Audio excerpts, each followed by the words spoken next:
प्रिय छात्रों, आज के प्रैक्टिस सेट में फिर हम आप लोगों के सामने 20 क्वेश्चन का सेट लेकर के आए हुए हैं।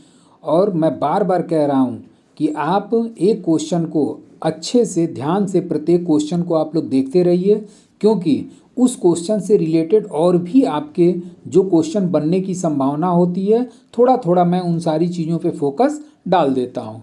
तो आपका पहला क्वेश्चन है कि चांदी का सिक्का टका किसने चलाया था, टंका किसने चलाया था।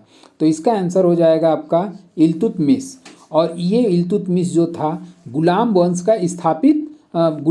का वास्तविक संस्थापक हुआ था। चूँकि कुतुबुद्दीन ऐबक जो था ये गुलाम वंश का संस्थापक के रूप में जाना जाता है और वास्तविक संस्थापक के रूप में इल्तुतमिश को माना जाता है। क्यों माना जाता है? क्योंकि इस कुतुबुद्दीन ऐबक ने अपनी राजधानी कहाँ स्थापित किया था? तो इसने अपनी राजधानी लाहौर को स्थापित किया था। जबकि इल्तुतमिश जो है, इस इल्तुतमिश ने अपनी राजधानी लाहौर के स्थान पर दिल्ली को स्थापित किया, दिल्ली को घोषित किया। इस कारण से इल्तुतमिश को गुलाम वंश का वास्तविक संस्थापक माना जाता है। और इसी इल्तुतमिश ने चांदी के सिक्के टंका और तांबे का सिक्का इसने प्रचलित किया था, जिसका नाम था जीतल। और ये जीतल किस धातु का बना होता था? तो तांबा का। तो इस तरीके से इल्तुतमिश ने टंका सिक्के का प्रचलन किया और तांबे सिक्के को जीतल के नाम से जाना जाता था, जो इल्तुतमिश के द्वारा चलाया गया। अब अगले क्वेश्चन पे हम लोग आते हैं। अगला क्वेश्चन ये है कि 1828 ईस्वी में स्थापित ब्रह्म समाज का संस्थापक कौन था? तो इसका आंसर हो जाएगा आपका राजा राम मोहन राय। और इसी राजा राम मोहन राय के द्वारा ब्रह्म समाज की स्थापना 1828 ईस्वी में की गई। और इस समाज की स्थापना करने का मुख्य उद्देश्य था एकेश्वरवाद की उपासना, मूर्ति पूजा का विरोध। तो इस तरीके से इन्होंने ब्रह्म समाज की स्थापना करके हिंदू धर्म एवं समाज एवं संस्कृति की रक्षा किया था। अगला क्वेश्चन आ जाता है आपका, मसौदा आयोग ने भारतीय संविधान को किस भाषा में लिखा था? तो इसका आंसर हो जाएगा आपका अंग्रेजी और हिंदी। अब इस पे क्वेश्चन जो है मसौदा आयोग, इस पे कई प्रकार से भिन्न भिन्न शब्दों से क्वेश्चन आपके एग्जाम्स में आ जाते हैं। इसी मसौदा समिति को किस नाम से जाना जाता है?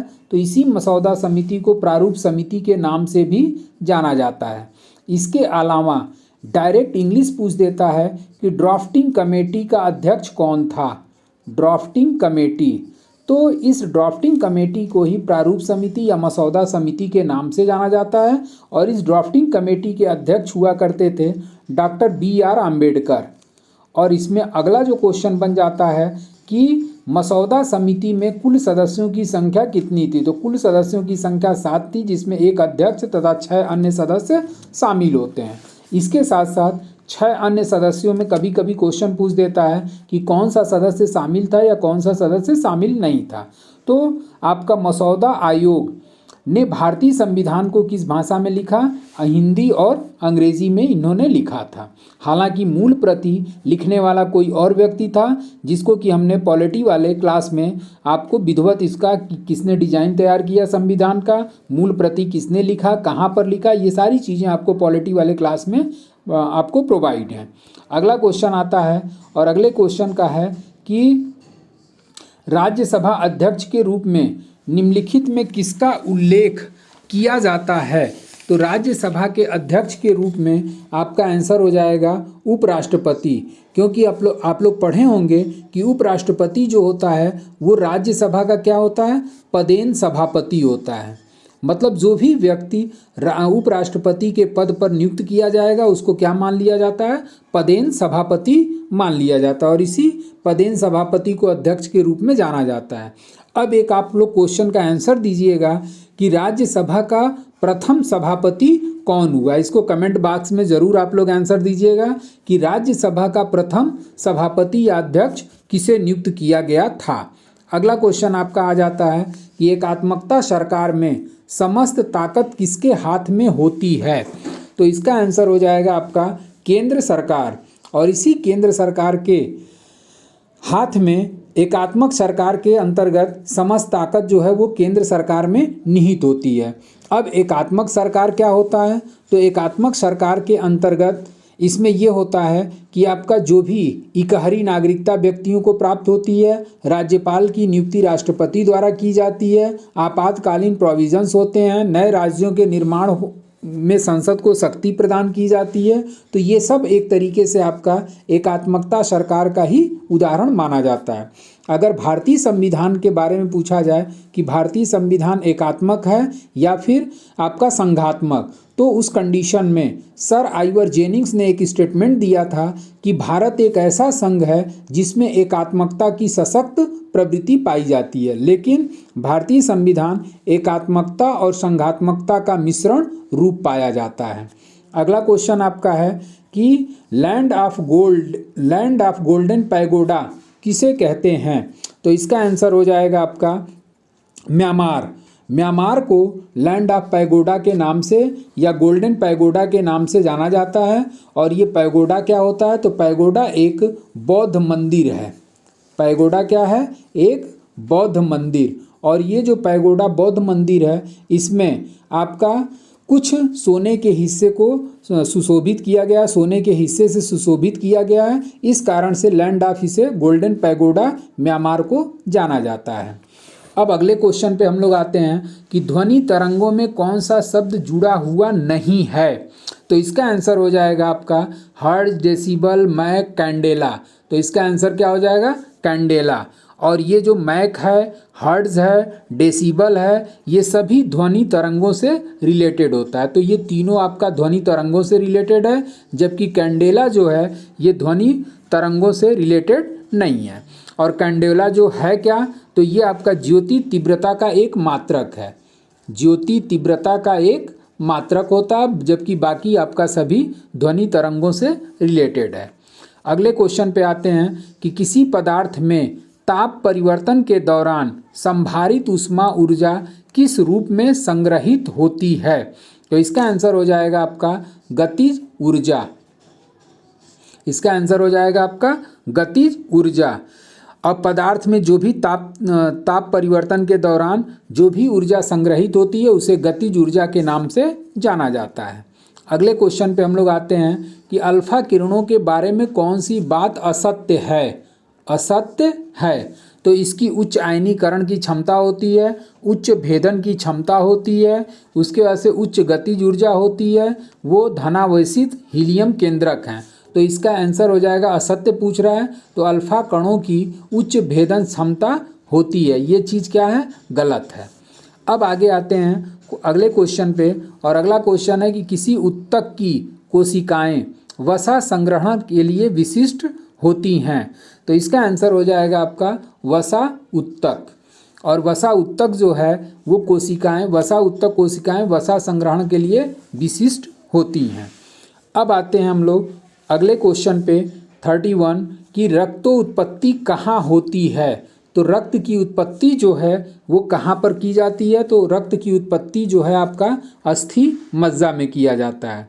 और ये अस्थि मज्जा जो है एक तरल संयोजी उत्तक होता है। और इस रक्त का लगभग 55%, रक्त का कितना? तो 55% जो है वो प्लाज्मा का बना होता है, प्लाज्मा का बना होता है। और लगभग इसमें आपका जल की मात्रा जो होती है वो 90% होती है, और 10% में आपका प्रोटीन तथा कार्बनिक और अकार्बनिक पदार्थ इंक्लूड होते हैं। अब एक क्वेश्चन ये भी आपका पूछता है पीएच मान को लेकर के कि रक्त का पीएच मान कितना होता है? तो रक्त का जो पीएच मान है वो आपका 7.3 से लेकर के 7.5 तक होता है। तो इसको भी आप लोग ज़रूर याद रखिएगा। ये रक्त का मान वगैरह या बाकी अन्य चीज़ों, मूत्र का पीएच मान कितना होता है, ये सारे क्वेश्चन आपके एग्जाम्स में आते रहते हैं। अब आते हैं अगले क्वेश्चन पे, और अगला क्वेश्चन है कि जावा को किस कंपनी ने विकसित किया? तो इसका आंसर हो जाएगा आपका सन। और इसी सन के द्वारा जावा, पहले तो ये जान लीजिए कि जावा है क्या। तो जावा जो है एक प्रोग्रामिंग भाषा है, और इस प्रोग्रामिंग भाषा का जो विकसित करने वाले व्यक्ति थे वो मूल रूप से सन माइक्रो सिस्टम के जेम्स गोसलिंग और इसी जेम्स गोसलिंग के द्वारा आपका सन माइक्रो सिस्टम की उत्पत्ति या विकसित किया गया था।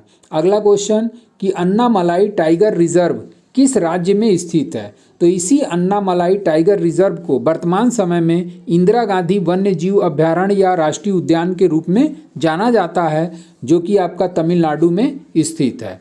और तमिलनाडु के किस जिले में स्थित है? तो ये कोयम्बटूर जिले में स्थित है। और इसी अन्नामलाई का जो नया नाम है वो इंदिरा गांधी वन्य जीव अभयारण्य राष्ट्रीय उद्यान के रूप में जाना जाता है। अब आते हैं अगले क्वेश्चन पे कि भारत में किसी वाणिज्यिक बैंक की परिसंपत्ति में निम्नलिखित में क्या शामिल नहीं है? तो इसका आंसर हो जाएगा आपका जमा। और ये जो है आपका वाणिज्यिक बैंक की परिसंपत्ति में शामिल नहीं होता है, तो ये जो व्यक्तियों द्वारा जमा राशि होती है ये परिसंपत्ति के रूप में शामिल नहीं किया जाता, जबकि एडवांस, निवेश या बाकी सारी चीज़ें आपका वाणिज्यिक बैंक में परिसंपत्ति के रूप में शामिल किया जाता है। अब आते हैं अगले क्वेश्चन पे 35 कि सार्वजनिक क्षेत्रक बैंकों के अध्यक्षों का चयन कौन करता है? तो इसका आंसर हो जाएगा आपका bank board of bureau. Bank board of bureau. और इसी बैंक बोर्ड ऑफ ब्यूरो के द्वारा क्षेत्रक बैंकों के अध्यक्षों का निर्वाचन किया जाता है। अब बैंक बोर्ड ऑफ ब्यूरो का स्थापना कब हुई थी? तो इसकी स्थापना हुई थी 1 अप्रैल 2016। 1 अप्रैल 2016 को इसकी स्थापना हुई थी। तो ये भी आप पॉइंट्स अलग से आप क्या कर सकते हैं, ऐड कर सकते हैं। अब आते हैं क्वेश्चन नंबर 36 पे। और क्वेश्चन नंबर 36 ये है कि सिंगापुर ओपन 2022 का महिला एकल खिताब किसने जीता था? तो आंसर इसका हो जाएगा पीवी सिंधु। और इसी पीवी सिंधु के द्वारा आपका सिंगापुर ओपन 2022 का महिला एकल खिताब जीता गया। और ये पीवी सिंधु जो हैं सिंगापुर ओपन खिताब जीतने वाली दूसरी भारतीय महिला हैं। इसके पहले पीवी सिंधु के अलावा आपका साइना नेहवाल, और ये साइना नेहवाल ने सिंगापुर ओपन 2022 का खिताब भारत के लिए जीत चुका है। और पीवी सिंधु दूसरी भारतीय महिला के रूप में शामिल हुई। अब आते हैं अगले क्वेश्चन पे। और अगला क्वेश्चन आपका है कि वैश्विक प्रतियोगिता का मतलब विश्व प्रतियोगिता रिपोर्ट, ग्लोबल कॉम्पिटिटिव रिपोर्ट कौन प्रकाशित करता है? तो ग्लोबल कॉम्पिटिटिव रिपोर्ट जो है आपका आंसर हो जाएगा विश्व आर्थिक मंच। और इसी विश्व आर्थिक मंच के द्वारा प्रत्येक वर्ष विश्व प्रतियोगिता रिपोर्ट जारी किया जाता है। और इसका मुख्यालय जो है वो कहाँ स्थित है? तो इसका मुख्यालय आपका जिनेवा स्विट्जरलैंड में स्थित है। जिनेवा स्विट्जरलैंड में इसका मुख्यालय स्थित है। अब आते हैं हम लोग अगले क्वेश्चन पे। और अगला क्वेश्चन, जैसे कि ये रिपोर्ट वगैरह से रिलेटेड क्वेश्चन आपके इकोनॉमिक्स के पार्ट में करंट अफेयर्स के रूप में शामिल किया जाता है। और इसमें जो भी आपका विश्व भुखमरी सूचकांक हो गया, विश्व प्रतिस्पर्धात्मक रिपोर्ट हो गया, उसके साथ साथ कॉम्पिटिटिव रिपोर्ट हो गया, तो ये जितने भी रिपोर्ट से रिलेटेड आपके क्वेश्चन बनते हैं, एक आध क्वेश्चन आपके परीक्षाओं में करंट के रूप में शामिल हो जाता है। और इसके लिए मैं कोशिश करूंगा कि जो भी आपका सूचकांक है उस सूचकांक में प्रथम स्थान किसका रहा है, उसके साथ साथ भारत का स्थान कौन सा रहा है, इसके लिए मैं एक करंट अफेयर्स का वीडियो बना करके आप लोगों के सामने प्रोवाइड कर दूंगा। उसके बाद से अगले क्वेश्चन पे आते हैं कि किसी भी देश के संदर्भ में निम्नलिखित में किसे उस देश की सामाजिक पूंजी सोशल कैपिटल के भाग के रूप में समझा जाएगा? तो इसका आंसर हो जाएगा आपका डी, समाज में आपसी भरोसे और सामंजस्य का स्तर। मतलब किसी भी देश के संदर्भ में देश की सामाजिक पूंजी मतलब सोशल कैपिटल किसके रूप में समझा जाता है? तो समाज में आपसी भरोसे और सामंजस्य के स्तर के आधार पर ही वो सोशल कैपिटल के रूप में माना जाता है। अगला क्वेश्चन, अगला ये है कि फेमिना मिस इंडिया 2022 का खिताब कौन जीता? तो इसका आंसर हो जाएगा आपका सीनी सेट्ठी। और इसी सेनी सेट्ठी के द्वारा 3 जुलाई 2022 को कर्नाटक की ये रहने वाली हैं। और इसी सीनी सेट्ठी कर्नाटक के द्वारा आपका फेमिना मिस इंडिया 2022 का खिताब जीता गया। और यही सीनी सेट्टी जो हैं आपका किस में पार्टिसिपेट करेंगी, तो सीनी शेट्टी जो हैं ये मिस वर्ल्ड प्रतियोगिता में भारत की ओर से रिप्रेजेंट करेंगी। तो फेमिना मिस इंडिया आपका कर्नाटक की सीनी शेट्टी के द्वारा जीता गया, और किस तारीख को, तो 3 जुलाई 2022 को, और इसी सीनी शेट्टी के द्वारा मिस वर्ल्ड पेजेंट में इनके द्वारा भाग लिया जाएगा। अब आगे आते हैं आपका लास्ट क्वेश्चन, और लास्ट ये है कि किस राज्य सरकार द्वारा मुख्यमंत्री मातृशक्ति योजना का शुभारंभ किया गया, तो इसका आंसर हो जाएगा आपका गुजरात।